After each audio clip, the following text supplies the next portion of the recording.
welcome to Winging It and Winning, a podcast show where you'll be motivated and encouraged to follow your dreams. Hey, with Winging It and Winning, I want to bring attention to some serious topics, and the one I'm going to be talking about in this next episode is the one with my friend Candice, where she discusses teen violence and her negative experience as she started, when she started dating as an adolescent. But before we hear Candice's story and how she overcame that relationship, I want to talk about what is teen violence. So according to the CDC, there's four different types of violence, right? There's physical violence, sexual violence, psychological, and then stalking. So what physical violence consists of is, of course, anything physical: hitting, pushing, punching, kicking, slapping, shoving. That is physical violence, okay? Another one is sexual violence. So when someone pushes themselves on you and forces you to have sex with them, or forces you to kiss them, or forces you to hug them, when somebody forces themselves on you, even if you're dating them, even if it's your boyfriend, even if it's your husband, that is sexual violence. That is not okay. And a big misconception is that if you're in a relationship, you can't be raped by your partner, and you can. Okay, if your partner forces you to have sex with them, they're raping you. If you don't want to have sex, you don't have to. Another thing is psychological abuse. So a lot of people manipulate. So when you're in an argument or when something goes wrong, they manipulate you to make you think like it was your fault. They continuously make jokes or continuously tell you negative things about yourself. You're ugly. Who would like those? Who would like to be with someone like you with those big teeth, or whatever it is? When they push those, when they pick at your insecurities. Okay, so that is psychological abuse. Constantly telling you that you're worth nothing, that you are the scum of the earth, and that you're lucky you even have a partner, and you're lucky that they're even with you. People who try to tear you down emotionally. Okay, that's abusive. When someone's constantly telling you negative things, that's just a way of them trying to control you and trying to make your self-esteem so low that you will never leave them because you think you can never find somebody better. And that's just a mind game that they like to play. And they probably learned that from their parents, or who knows where they learned that from. But it is not your job to allow that kind of behavior and accept it. Okay, that is not love. That is not okay. Another example is stalking. So there's a lot of people who are being stalked by their partners. They want to know their every move. They want to know where they go, what they're doing, share their location. They feel like they're entitled to know where their partner is, and they're not. They're not. You are an individual person. You don't have to tell your partner every second of every day where you're at, what you're doing. Okay, that's very controlling. And a stalker will know where you're at, what you're doing. They have their ways of investigating. They have their ways of finding out. And they make you feel like scared, like you're scared to not tell them what you're doing because they're going to find out anyways. And when they find out, they're going to be mad at you. Constantly texting you, blowing up your phone, sending you like messages through Instagram or through your social sites. That's stalking. And that's unhealthy. If you ask a partner, hey, like, leave me alone for a couple minutes or for a couple days, and they don't listen and they continuously stalk you and send you messages and text messages and call you and call you and call you, that is not okay. That's unhealthy. Okay? So those are 4 different types of abuse to look out for.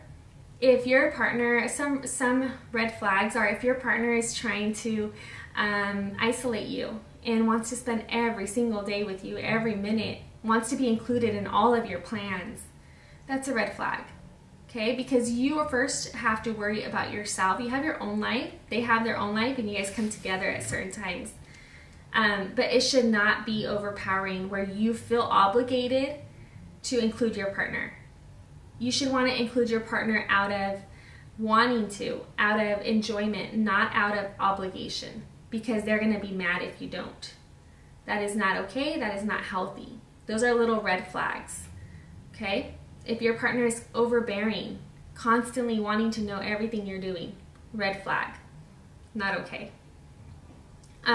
So I am going to put the link at the end of the video after Candice's story, so that way you can, if you are in a bad relationship or you need to get out of an abusive relationship, you have a number to call, a hotline to call. As parents, I would advise you guys to have open communication with your teens. Talk about what teen violence is in the early stages of adolescence, because this is when they're starting to meet new boys, meet new girls, start to like the people and want to date them. And so having these kind of conversations before it becomes a problem is very important. That way it's they know what to look out for when they're in that situation.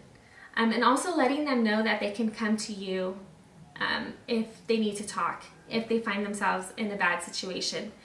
And as parents too, we have to accept, anyways, I've accepted that I may not be the first go-to for my teen stepdaughters. I may not. Because why? Because I want to protect them. I want to give them lectures. I want to just lecture them. And sometimes teens just need somebody to listen to. Like, they just want somebody that will listen to them without judgment, without a lecture. And so what I always advise my kids to do is, hey, if you can't talk to me, that's fine. I'll accept it. But please talk to your mom, talk to your dad, talk to your older sister, talk to an older cousin, talk to a friend. Make sure that if something is bothering you, you let it out and you talk to somebody about it. Because to go through something so bad and so violent by yourself, that's detrimental, even more detrimental to your mental health. Teen violence or domestic violence can cause people to have anxiety, depression, suicidal thoughts, because they feel alone and they feel like there's no escape. And so when somebody can confide in another person about what they're going through, even if it's just one person, that's enough. You just need to be able to confide in one person that'll be able to lead you in the right direction or give you the space to vent and to get out. I also really want to quickly touch on the cycle of violence. So after a person is violent with their partner, whether that's emotional, sexual, psychological, and there's an outbreak and there's a big outburst and you accept them back, there's a honeymoon stage. So of course, after the perpetrator has violated your trust and violated you, they want to say they're sorry because they want a second chance. So once you accept them and accept their apology, there's going to be a honeymoon stage where you guys are on cloud nine. The relationship is perfect. It's everything you wanted it to be from the beginning. You know, they're sorry, they're buying you flowers, buying you balloons, getting you lunch, whatever it may be, giving you the space you want. But as the cycle continues, the tension starts to build up. And as the tension is building up, right, tension builds up and builds up, you may do something, or there may be in a situation where there's another outburst, okay? Then you guys fight again, get this big old, there's this big old scene, a big mess, where you're mad at each other again. You accept their apology, again, for violating you. And you guys, because at this point now you've thought maybe it's something you did. You deserved that outbreak or that outburst. So then you accept them back. And then again, the cycle continues. You're great, you're happy, there's social media posts everywhere about how wonderful you guys are, how happy you guys are, the jewelry he bought you, the flowers he got you. And then tension starts to build up, weeks, days, months. Later, there's another outburst. And the cycle continues and continues until somebody just stops and breaks the cycle and says enough is enough. I do believe that people change. I do believe that. But sometimes it's very hard for somebody to change a bad behavior when they're still accepted by the person who they violated.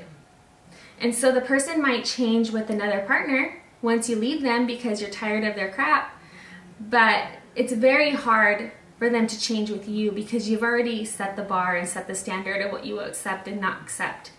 And I get it, when you're young and in love, even when you're old and in love, you accept things that you thought you would never accept. That's why it's important to talk to somebody when you're in a bad relationship or when you're going through something, because your friends or family or parents may give you insight that you don't see.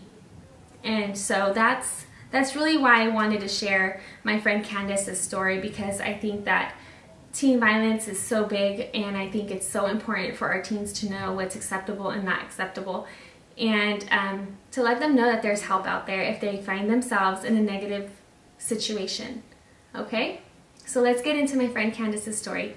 Thank you. And don't forget, I'm going to post the number for a hotline. If you're in a bad situation yourself, you'll see the number at the end of the video, and you can give them a call. Okay? But reach out for some help if you are in a bad situation. You do not deserve to be treated in a way that is abusive, whether that's sexually, physically, psychologically, emotionally. There is no, you don't deserve it.